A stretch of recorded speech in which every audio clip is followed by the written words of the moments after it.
तर सन्मानानं जागा मिळाल्या तर महायुतीत लढू नाहीतर आम्ही स्वबळावर लढू असं विधान मंत्री गुलाबराव पाटलांनी केलं। महापालिका निवडणुकीच्या जागा वाटपावर गुलाबरावांनी हे विधान केलेलं आहे। तर दरम्यान वरिष्ठ नेत्यांशी आम्ही चर्चा करू असं त्यांनी म्हटलं।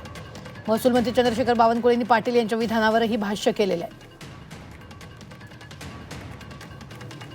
सन्मानाने जागा वाटप झाल्या तर 100% आम्ही महायुतीने लढू आणि जर सन्मानाने होत नसेल तर मग आमची एक स्वबळावरची तयारी आहे। पण वरचे जे आदेश आहे की महायुती करावी त्या पद्धतीने आम्ही प्रथम त्या गोष्टीला प्राधान्य देऊ आणि त्या गोष्टीला प्राधान्य दिल्यानंतर जर आम्हाला व्यवस्थित जागा मिळत नसतील तर मग कार्यकर्ते जे सांगतील तो कार्यकर्त्यांच्या सन्मानाच्या माध्यमातून त्यांच्या सूचनेनुसार आम्ही पुढचं पाऊल टाकू।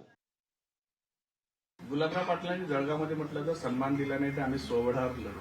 नाही, गुलाबराव पाटील ते तर स्वभावाप्रमाणे बोलत असतात, पण माननीय देवेंद्रजी, माननीय एकनाथजी, आम्ही सर्व बसलो होतो, त्यामध्ये महायुतीचाच निर्णय झाला आहे।